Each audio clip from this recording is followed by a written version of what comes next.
My sister took my wedding dress from my closet when I wasn't looking for her daughter's prom. When I found out, she blamed her daughter. She said I was selfish for not sharing. 2 months later she had a meltdown at my house in front of my fiancé. For context, I was supposed to be getting married next month to my fiancé Mark, 31M, but we had to postpone because his father was diagnosed with stage 4 pancreatic cancer 3 months ago. The doctors gave him a timeline of about 6 to 8 months. Mark and I decided to postpone our wedding until his father is either well enough to attend, or if things take a turn for the worst, to spend as much quality time with him as possible. It wasn't even a question for us, family comes first. I work in event planning, and over the years I've collected quite a few formal gowns for different occasions. I keep them all in my closet, each in garment bags to protect them. My wedding dress is in a special white garment bag that has Bridal Dreams written on it in gold lettering. It's pretty obvious it's a wedding dress bag. Last week, Carissa called me to ask if she could borrow one of my gowns for her senior prom, which is happening this weekend. Apparently, Jenny had been putting off taking her shopping, and now they were running out of time. I told her of course she could borrow one, and that she should come over on Tuesday evening to look through what I had. On Tuesday, Jenny and Carissa showed up while I was in the middle of an important conference call with a client. The call had already run 20 minutes over schedule, and I couldn't end it. I motioned for them to go upstairs to my bedroom and look through my closet for a dress that would work. I trusted them completely, they've been to my house countless times, and I've never had any issues with them before. When my call finally ended about 30 minutes later, I went to the kitchen to get some water. That's when I saw that my cat, Murphy, had somehow knocked over a 5-pound bag of flour that was on the counter. There was flour everywhere, on the countertops, all over the floor, and paw prints tracking through the entire kitchen. While I was still processing the mess, Jenny and Carissa came downstairs. Carissa was holding a black garment bag, and they told me they'd found a dress. I was too busy with a flour disaster to walk them out, so I just told them I'd see them at the prom this weekend for photos. They left, and I spent the next hour cleaning up the kitchen.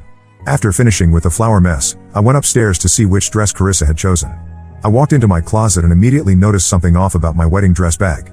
It wasn't zipped all the way. I opened it up, and my stomach dropped, my wedding dress was gone. I frantically searched my closet, thinking maybe they'd moved it, but then I realized what happened. They had taken my wedding dress and put it in a black garment bag to hide the fact that they were taking it. I was beyond furious. I called Jenny immediately, but she didn't pick up. I texted her, but no response. Without thinking twice, I grabbed my keys and drove to their house, which is about 20 minutes away. When I got there, I knocked on the door. Jenny answered, looking surprised to see me. I asked to see the dress Carissa had taken. Jenny hesitated but called Carissa downstairs. When I saw Carissa wearing my wedding dress, I nearly lost my mind. I told them that was my wedding dress, and they had no right to take it. At first, they tried to act like they didn't know it was my wedding dress, but that was complete nonsense because Jenny had been with me when I bought it and during the fittings. When they realized I wasn't buying their lie, they changed their story. Jenny said it was the only dress Carissa liked, and they didn't think it was a big deal since the wedding was postponed anyway. Jenny also claimed it didn't really look like a wedding dress. It does, it's a champagne-colored gown with a lace bodice and layers of tulle, and that they would have returned it right after prom. I was so angry I couldn't even speak. I just held out my hand and waited for Carissa to give me back my dress. Carissa started crying and screaming that I was ruining her prom. She said she had already told her date about her dress colors and had called the florist for a matching corsage. I found this strange because they had only taken the dress about 40 minutes before I showed up at their house. How did she have time to do all that? It made me think this whole thing was planned before they even came to my house. I took my dress and left without saying another word. When I got home, Jenny started blowing up my phone with texts about how difficult I was being and how Carissa was so upset she didn't even want to go to prom anymore. Part of me wondered if I should have explicitly told them not to take the wedding dress, but come on, it was in a bridal bag with Bridal Dreams written on it. It should have been obvious that it was off limits. I've been trying to gather my thoughts to talk to Jenny, but I'm still too angry. What makes this whole situation even more frustrating is that I was planning to be at Carissa's pre-prom photo session this weekend. Now I realize that if I hadn't discovered the dress was missing until then, I would have been put in an awkward position of either causing a scene at pre-prom or letting them get away with it. I sent both of them a text saying I don't appreciate what they did, and neither of them is welcome at my house or to borrow anything from me until they apologize sincerely. Then I called Mark and told him what happened. He was furious too, especially since he would have seen the dress before our wedding if they had gone through with their plan. Mark and I made a joint decision that Jenny is no longer invited to our wedding. She has a history of inappropriate behavior at family events, like the time she wore a white lace dress to my brother's wedding, causing confusion among guests. We don't need that kind of drama on our day. That evening, I received a text from Carissa asking if we could talk alone, without her mother, the next day. We arranged to meet for coffee at my house in the afternoon. I was cautiously hopeful that she wanted to make amends, but I was also prepared to stand my ground if this was just another attempt to get me to lend her a dress. Some background about Jenny: she's always been what I would call entitled.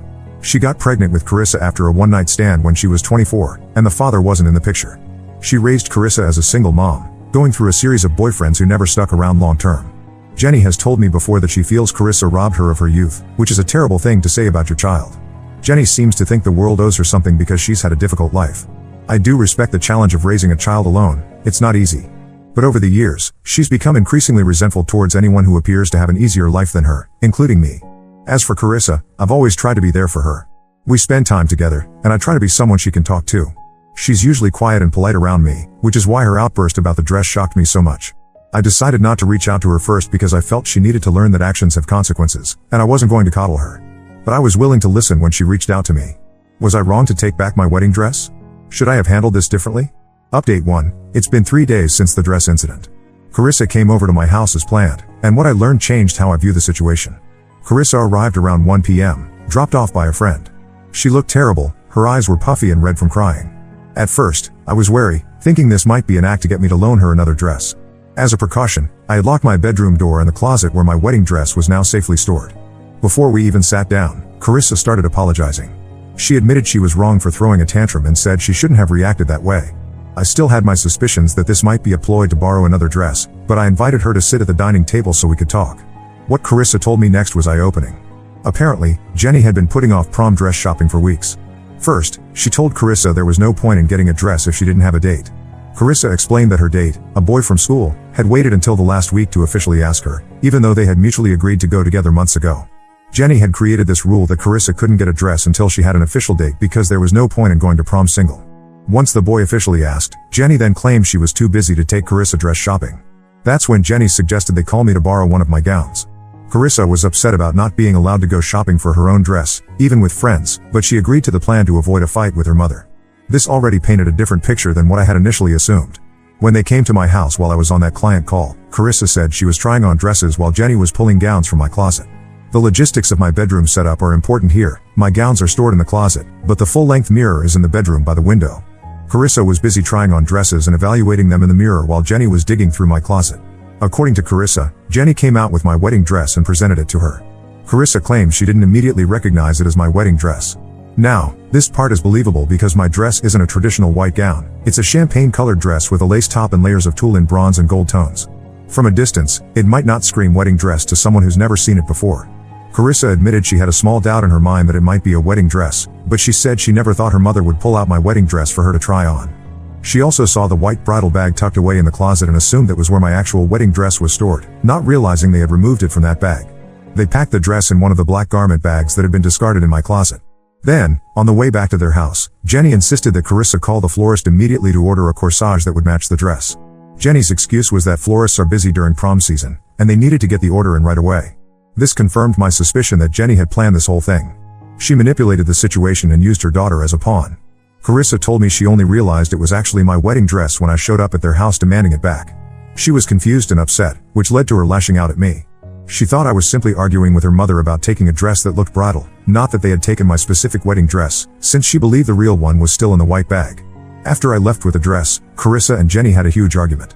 Jenny called Carissa dramatic for yelling at me and blamed her for ruining her own prom by making such a scene. Carissa ended up crying in her room for most of the evening. As Carissa told me this story, I could tell she was genuinely remorseful and that she had been kept in the dark about many aspects of the situation. But I also made it clear to her that regardless of her mother's manipulation, she was still wrong for blaming me for ruining her prom, yelling instead of having a rational conversation, not thinking to ask if the dress was special. Especially given her small doubt, I told Carissa I was disappointed in her reaction but that I still cared about her. I made it clear that the main issue was with her mother's behavior, but Carissa still needed to learn from this experience. I also reinforced that I wouldn't be lending her anything for a while, and she wouldn't have access to my closet for at least a few months. Carissa said she completely understood and even commented that if any of her friends had done something similar to her, she wouldn't have even agreed to talk to them as I had done with her. This showed me that she understood the gravity of the situation. Carissa was still visibly upset, partly from frustration. It was clear that Jenny was not going to take her shopping for a prom dress now, and the event was just days away. After thinking about it, I decided to offer her an olive branch. I would take her dress shopping myself. We went to a department store that afternoon, and Carissa found a beautiful midnight blue gown that suited her perfectly. It also matched the flower preferences she had already given to the florist. However, I made it clear this was not a gift. I offered to pay for the dress as a loan, with specific conditions. Carissa would pay back 75% of the cost before my rescheduled wedding. She would pay me 1/4 of her monthly paycheck from her part-time job until it was paid off. She would help with all the flower arrangements for my wedding, as I'm doing them myself. Carissa happily agreed to these terms, and we ended up having a good afternoon shopping and talking. I also told her that while her mother was no longer invited to my wedding, she was still welcome to attend. I explained that having her help with the flower arrangements would not only provide me with extra hands but would also give her some constructive time away from her mother. Carissa mentioned she'll be starting college in the city this summer, which I think will be good for her. The distance from her mother will give her some freedom and room to grow into her own person. As for Jenny, I haven't heard from her directly, but based on what Carissa told me, she's still angry and blaming everyone else for the situation. I'm planning to keep my distance from her for the foreseeable future. Update 2. It's been 3 weeks. A lot has happened, and I wanted to update everyone on the situation. First, Carissa went to her prom in the midnight blue dress we bought, and from the photos I've seen, she looked beautiful. I wasn't at the pre-prom photos as originally planned. Carissa told me Jenny made a big deal about me not being welcome after what happened. That was fine by me, as I didn't particularly want to see Jenny either. Carissa has been coming over to my house twice a week to practice making flower arrangements for the wedding. She's actually quite talented at it, and we've been getting along well. It's given us time to talk more openly about her relationship with her mother. According to Carissa, Jenny has been telling family members a completely different version of what happened. She's claiming that I overreacted about just a dress and that I'm trying to turn Carissa against her. She's also been saying that I'm jealous of their mother-daughter relationship and that's why I'm spending so much time with Carissa. None of this is true, of course. I've been careful not to badmouth Jenny to Carissa, despite how I feel about her. I simply listen when Carissa wants to talk and offer advice when she asks for it. Last week, things took an unexpected turn. Jenny showed up at my house unannounced while Carissa was there working on flower arrangements. She started banging on the door, demanding to speak to Carissa. When I opened the door, I could tell Jenny had been drinking. She pushed past me into the house and started yelling at Carissa for betraying her by spending time with me. I asked Jenny to leave, telling her she wasn't welcome in my home until she apologized for taking my wedding dress. That set her off even more. She started screaming about how I was trying to steal her daughter and how I always had to have everything perfect in my life while she struggled. When I remained calm and again asked her to leave, she knocked over one of the flower arrangements Carissa and I had been working on. At that point, I told her if she didn't leave immediately, I would call the police. Carissa was crying, begging her mother to stop. Eventually, Jenny stormed out, but not before warning Carissa there would be consequences when she got home. I was concerned for Carissa's safety, so I offered to let her stay with me for a few days. She accepted, and we went to her house when we knew Jenny would be at work to pick up some of her things. When we got to their house, we discovered Jenny had cut up the blue prom dress in a fit of rage. Carissa was devastated, not just about the dress, but about the realization of how vindictive her mother could be. She gathered what she needed for school and work, and we went back to my place. Mark came over that evening, and after discussing the situation, we agreed that Carissa could stay with us until she moves into her college dorm in 6 weeks. Mark's father's condition has stabilized somewhat with the new treatment he's on, so we're cautiously optimistic. We've rescheduled our wedding for the fall, hoping he'll be well enough to attend. I called my parents to let them know what was happening with Carissa staying with us. My mom wasn't surprised by Jenny's behavior. Apparently, there's been a pattern of this kind of thing from Jenny for years, but the family has mostly ignored it or made excuses for her because she's a single mom. Jenny has been texting and calling Carissa constantly, alternating between angry messages about her ingratitude and tearful apologies. It's clear to me that Jenny has some serious issues she needs to work through, but she refuses to acknowledge that her behavior is problematic. Despite all this drama, Carissa has been keeping up with school, her part-time job, and her commitment to help with my wedding flowers. She's also been sending me money from her paychecks as agreed for the dress, even though Jenny destroyed it. I told her she doesn't need to pay me back for it anymore, but she insists. She says it's a matter of principle and keeping her word. I'm proud of how Carissa is handling everything, and I hope her mother's behavior doesn't damage her too deeply. For now, we're taking things one day at a time. Update 3. It's been almost 2 months since my last update, and I wanted to share how things have progressed. Carissa moved into her college dorm 3 weeks ago, and the transition has been good for her. She's enjoying her classes and has made some new friends. She's still coming over once a week to work on wedding preparations, and our relationship has grown stronger through all of this. Jenny finally reached out to me directly about a month ago. She wanted to meet for coffee to clear the air. I agreed, hoping she was ready to apologize and make amends. Unfortunately, that's not what happened. When we met, Jenny spent the first 20 minutes explaining why she was justified in taking my wedding dress for Carissa. Her reasoning was that since the wedding was postponed indefinitely, it wasn't. We have a date in October. The dress was just sitting there and could be put to good use. She also said that as sisters, we should share everything, and I was being selfish. I listened to her entire speech without interrupting. When she finished, I simply asked if she had come to apologize. She looked surprised and said she thought I would be the one apologizing to her for overreacting and for turning Carissa against her.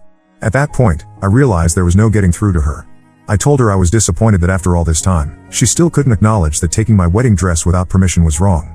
I also made it clear that I hadn't turned Carissa against her. Jenny had done that all by herself with her behavior. As for Mark's father, his condition has improved significantly with the new treatment. The doctors are cautiously optimistic that he'll be able to attend our wedding in October. Mark and I are thrilled, and we've resumed planning with renewed enthusiasm. Carissa has been a tremendous help with the wedding preparations. She's completed all the corsages and boutonnieres, and we're now working on the centerpieces. She has a real talent for floral design, and I've encouraged her to consider it as a possible career path. She's also paid back more than half of what she owed me for the prom dress, despite my telling her numerous times that she doesn't need to.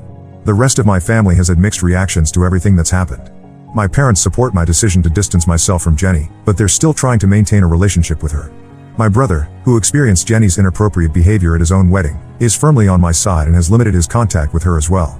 Jenny continues to reach out to Carissa regularly, alternating between guilt trips and apologies. Carissa has set some boundaries with her mother, only taking calls once a week and limiting visits to supervised settings. It's been hard on Carissa, but she recognizes that her mother's behavior is toxic and that she needs to protect herself. As for me, I've decided to keep Jenny out of my life for the foreseeable future. I won't be inviting her to my wedding or any other significant events. I've made peace with this decision, though it wasn't easy. Family is important, but not at the expense of my mental well-being. Mark has been incredibly supportive throughout this whole ordeal. He's welcomed Carissa into our lives without hesitation and has been a source of strength when dealing with the fallout from Jenny's actions. In reflection, the dress incident ended up being a catalyst for some necessary changes in our family dynamics. While it's been painful at times, I believe we're all moving toward healthier relationships. Carissa is flourishing in her newfound independence, and I'm looking forward to celebrating my wedding with the people who truly support and care about me. I want to thank everyone who offered advice and support when I first posted about this situation. Your insights helped me navigate a challenging time with grace and clarity.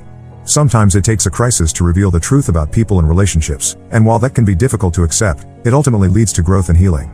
Now let's move to the next story. Story 2. Husband begged for forgiveness after I caught him cheating, but his one-time mistake was actually an 8-year double life. I, 28F, have been married to my husband Samuel, 30M, for 3 years now. We've known each other since college and have been together for 8 years in total. I always thought we had a great relationship, we rarely fought, shared the same interests, and generally enjoyed each other's company. That was until last month when I found out Samuel had been hiding a huge secret from me. Samuel and I met during our sophomore year of college. We were both in the same study group for our economics class. I remember thinking he was cute, but I was too shy to make a move. It wasn't until our senior year that we finally started dating. We hit it off immediately, bonding over our shared love of hiking, cooking, and terrible rom-coms. After graduation, we both got jobs in the same city. Samuel worked for a marketing firm, while I started my career in human resources. We moved in together after a year of dating, and things were great. We had our little routines, Sunday brunches, movie nights on Wednesdays, and weekend hikes when the weather was nice. 2 years ago, Samuel proposed during a surprise weekend getaway to the mountains. It was perfect, just the two of us, surrounded by nature. I said yes without hesitation. Our wedding was small but beautiful, with just our closest friends and family in attendance. Everything seemed perfect. We talked about starting a family soon, maybe buying a house in the suburbs. I really thought I had it all figured out. But I guess life had other plans. It all started when I noticed Samuel acting a bit strange. He was spending more time on his phone, often stepping out of the room to take calls, and seemed distracted whenever we were together. At first, I didn't think much of it. I figured he was just stressed with work or something. But as the days went by, his behavior became more suspicious. One night, while Samuel was in the shower, his phone buzzed with a text message. I know I shouldn't have looked, but something in my gut told me I needed to. The message was from someone named Sarah and it read, "Can't wait to see you tomorrow, babe. Miss you already." I quickly put the phone back and tried to act normal when Samuel came out of the shower. The next day, I decided to follow Samuel when he left for work. Instead of going to his office, he drove to a small cafe on the other side of town. That's where I saw him meet up with a woman I'd never seen before. They hugged, kissed, and sat down together, looking very much like a couple. I couldn't believe what I was seeing. I wanted to confront them right there, but I was too shocked to move. I just sat in my car, watching them through the window, feeling like my whole world was falling apart. When Samuel came home that evening, I confronted him. At first, he tried to deny everything, but when I told him I'd followed him, he broke down and confessed. Sarah wasn't just some random woman, she was his high school sweetheart. They had reconnected on Facebook about 6 months ago and had been seeing each other since then. I asked Samuel why he did it, why he couldn't just talk to me if he was unhappy. He said he didn't know why he did it, that he still loved me but there was just something about Sarah that he couldn't resist. He begged me for forgiveness, promised to break it off with Sarah, and said he wanted to work on our marriage. I didn't know what to do. Part of me wanted to kick him out right then and there, but another part of me still loved him and wanted to believe we could fix this. In the end, I told Samuel I needed some time to think. I packed a bag and went to stay with my sister for a few days. My sister, LOD, 32F, has always been protective of me. When I told her what happened, she was furious. She wanted me to leave Samuel immediately, saying that once a cheater, always a cheater. But she also understood that it wasn't an easy decision for me to make. While staying with LOD, I did a lot of thinking about my relationship with Samuel. I thought about all the good times we'd had together, our first date at that little Italian restaurant where we both ordered spaghetti and ended up with sauce all over our faces, the time we got lost on a hike and ended up camping under the stars, the way he held my hand through my father's funeral 2 years ago. But I also thought about the signs I might have missed. The times he was working late more often, the weekends he said he had to go into the office, the way he sometimes seemed distant even when we were together. It's been a week now, and I'm still at my sister's place. Samuel has been calling and texting nonstop, begging me to come home so we can talk. My friends are divided. Some say I should give him another chance, others say I should divorce him immediately. My family, especially LOD, think I should leave him. I'm torn. On one hand, we've been together for so long, and up until now, I thought we had a great marriage. Is it worth throwing away 8 years over one mistake? On the other hand, how can I ever trust him again? Every time he's on his phone or working late, will I always be wondering if he's with her? I keep thinking about our plans for the future. We were talking about trying for a baby next year. We had even started looking at houses in the suburbs, dreaming about a backyard for our future kids to play in. Now all of that seems so far away. I've always been the type of person who believes in second chances. When we were in college, Samuel cheated on a big exam and almost got expelled. I stood by him then, helped him appeal to the disciplinary board. He promised he'd never do anything like that again, and as far as I know, he kept that promise. But this feels different, bigger somehow. I'm also worried about what this means for my own self-worth. Am I not good enough? Did I do something wrong? Samuel swears it has nothing to do with me, that he was just weak and made a mistake. But it's hard not to take it personally. Then there's the practical side of things to consider. We have a joint bank account, a shared lease on our apartment, intertwined lives in so many ways. The thought of untangling all of that is overwhelming. I don't know what to do. Should I try to work things out with Samuel? Or should I end our marriage and start over? Has anyone been in a similar situation? How did you handle it? I keep going back and forth. One moment I'm ready to go home and try to work things out, the next I'm looking up divorce lawyers. I know I need to make a decision soon, but it feels impossible. For now, I'm taking it one day at a time. I'm grateful for my sister's support and the space to think things through. I just wish I knew what the right answer was. Update 1: It's been 2 weeks since my last post, and a lot has happened. First of all, thank you to everyone who commented and offered advice. Your words really helped me during this difficult time. After a lot of thinking and talking with my sister, I decided to go back home and have a serious conversation with Samuel. I figured I owed it to our marriage to at least hear him out before making any final decisions. When I got home, Samuel looked like he hadn't slept in days. He immediately started apologizing again, saying how sorry he was and how much he regretted what he'd done. He swore he had broken things off with Sarah for good and even showed me the messages where he told her it was over. We talked for hours. Samuel explained that he and Sarah had dated in high school and she was his first love. When they reconnected on Facebook, old feelings resurfaced, and he got caught up in the excitement and nostalgia of it all. He said he never meant for it to go as far as it did, but one thing led to another, and before he knew it, he was in too deep. I asked him why he didn't just tell me about Sarah from the beginning. He said he was afraid I'd be upset or jealous, so he kept it a secret. When things started getting more serious with Sarah, he knew he should end it, but he didn't know how without hurting her or risking me finding out. I told Samuel how hurt and betrayed I felt. How his actions had shaken my trust in him to the core. I asked him how I could ever trust him again. He said he would do whatever it took to regain my trust. He offered to give me full access to his phone and social media accounts, to check in with me regularly when he's not at home, even to quit his job and find a new one if that would make me feel better. After our talk, I felt a little better. Samuel seemed genuinely remorseful and willing to do whatever it took to save our marriage. I told him I wasn't ready to forgive him yet, but I was willing to try to work things out. We agreed to start marriage counseling and to take things day by day. We had our first counseling session a few days later. The counselor, Dr. Anderson, seemed nice enough. She asked us to talk about our relationship history, our communication styles, and what we both wanted for the future. It was uncomfortable at times, but I felt like we were making progress. Things were going okay for about a week. We started counseling, and Samuel was being very attentive and transparent. He would text me throughout the day, letting me know where he was and what he was doing. He even suggested we start doing more activities together, like taking a cooking class or joining a hiking group. But then something happened that threw everything into chaos again. I got a call from Sarah. Apparently, Samuel hadn't been entirely truthful about breaking things off with her.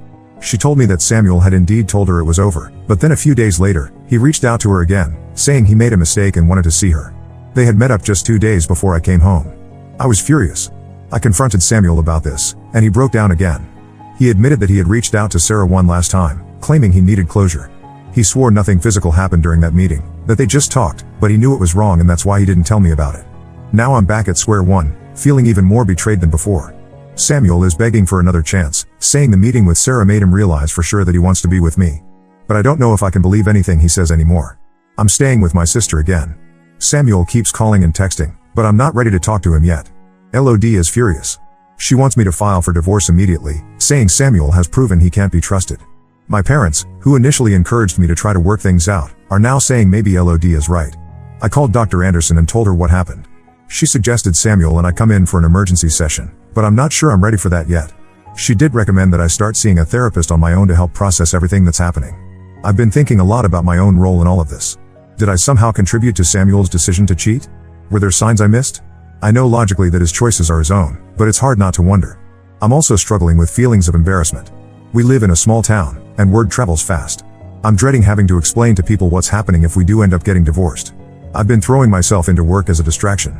My boss has been understanding, giving me some extra projects to focus on. It helps to have something else to think about, even if it's just for a few hours a day. I'm seriously considering divorce at this point. I love Samuel, but I don't know if love is enough anymore. The trust is gone, and I'm not sure if it can ever be rebuilt. Has anyone been in a similar situation? Did you give your partner another chance after repeated lies? How did it turn out? For now, I'm taking some time for myself. I've started going to a yoga class that LOD recommended, trying to find some peace amidst all this chaos. I know I'll have to make a decision soon, but for now, I'm just trying to get through each day as it comes.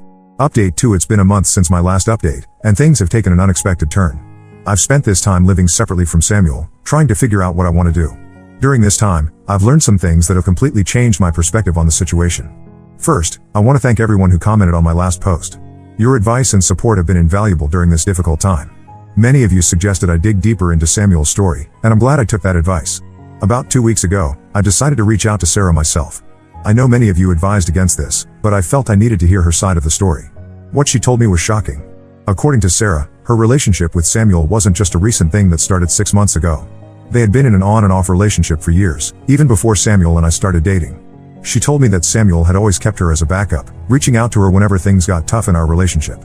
Sarah shared with me text messages and emails dating back to the early days of my relationship with Samuel. There were messages from times when I thought we were exclusively dating, including during major milestones in our relationship like when we moved in together and even around the time of our engagement. I was stunned. This meant that Samuel had been lying to me for our entire relationship, not just the past 6 months. Sarah even showed me old photos of them together, some from trips Samuel had told me were work-related. When I confronted Samuel with this information, he initially tried to deny it. But when I showed him the evidence Sarah had given me, he finally broke down and admitted the truth. He confessed that he had been stringing Sarah along for years, unable to fully commit to either of us. I was devastated. It felt like my entire relationship with Samuel had been built on lies. All those years I thought we were happy together, he had been maintaining a relationship with another woman behind my back. Samuel begged for forgiveness, saying he truly did love me and wanted to make our marriage work. He claimed he had been too cowardly to fully commit to either relationship, always afraid of missing out. He promised he was ready to cut Sarah out of his life for good this time. But I don't think I can get past this. It's not just about the cheating anymore, it's about years of deception and manipulation. I feel like I don't even know who Samuel really is anymore. I've decided to file for divorce. It's not an easy decision, but I feel it's the right one. I can't imagine ever trusting Samuel again, and I don't want to spend the rest of my life wondering if he's being truthful with me. Samuel is devastated and keeps trying to change my mind, but I'm standing firm in my decision. My family and friends have been incredibly supportive, especially LOD, who has been my rock through all of this. I've started the process of separating our lives. I'm looking for a new apartment and have opened my own bank account. It's scary starting over, but also somewhat liberating. I know the road ahead won't be easy, but I feel a sense of relief knowing that I'm making the right choice for myself. Has anyone else been through a divorce after discovering long-term infidelity? Any advice on how to move forward? Update 3: It's been 6 months since my last update, and I wanted to share how things have progressed. The divorce is now finalized, and I'm slowly but surely rebuilding my life. The divorce process was difficult, both emotionally and practically. Samuel initially tried to contest it, still insisting that we could work things out. But eventually, he realized I was serious and agreed to an uncontested divorce. We managed to settle things relatively amicably, dividing our assets and going our separate ways. I've moved into a new apartment in a different part of town. It's smaller than the place Samuel and I shared, but it feels like mine. I've been enjoying decorating it and making it feel like home. My sister Elodie has been a huge help, spending weekends with me painting walls and assembling furniture. I also started a new job. After everything that happened, I felt like I needed a fresh start in all aspects of my life. I'm now working for a non-profit organization that helps underprivileged kids get access to education. It's challenging work, but incredibly rewarding. I feel like I'm making a difference, which has been healing in its own way. I've also started dating again, though I'm taking things very slowly. My trust issues are still there, but I'm working on them. I've been seeing a therapist regularly, which has been helping me process everything that happened and work on rebuilding my self-esteem. I've gone on a few casual dates, nothing serious yet. It's been nice to remember that there are good, honest people out there. I'm not ready for a serious relationship, but it's good to know that when I am ready, there's hope for finding someone who will treat me with respect and honesty. As for Samuel, I've heard through mutual friends that he's still single. Apparently, Sarah broke things off with him for good when she found out the full extent of his deception. Last I heard, he was in therapy, trying to work on his issues with commitment and honesty. Looking back, I'm glad I made the decision to leave. It was hard, and there are still days when I miss the life I thought I had. But I know now that it was all built on lies, and I deserve better than that. One unexpected positive that came out of this whole situation is that it brought me closer to my family. LOD and I have always been close, but going through this has strengthened our bond even more. My parents, who live a few hours away, have been visiting more often. We've started having weekly family dinners, which has been really nice. I've also reconnected with some old friends who I had lost touch with during my marriage. It's been great to rebuild those relationships and remember who I was before I became Samuel's wife. There are still difficult days, of course. Sometimes I catch myself thinking about the future I thought I would have with Samuel, the house in the suburbs, the kids we talked about having. It's hard to let go of those dreams. But I'm also excited about the new possibilities that lie ahead. I've started taking some classes at the local community college, just for fun. I'm learning photography, something I've always been interested in but never had time for before. It's been a great way to meet new people and focus on something positive. To anyone going through a similar situation, I want to say, trust your gut. If something feels off, it probably is. Don't be afraid to ask questions and seek the truth, even if it's painful. And remember, you deserve honesty and respect in a relationship. It's also okay to take your time healing. There's no set timeline for getting over something like this. Some days I feel great, like I'm completely over it. Other days, something will remind me of Samuel and I'll feel sad all over again. I'm learning that's normal and part of the process. I'm not sure what the future holds, but for the first time in a long time, I'm excited to find out. I'm rediscovering who I am as an individual, not just as someone's partner. It's scary sometimes, but also thrilling.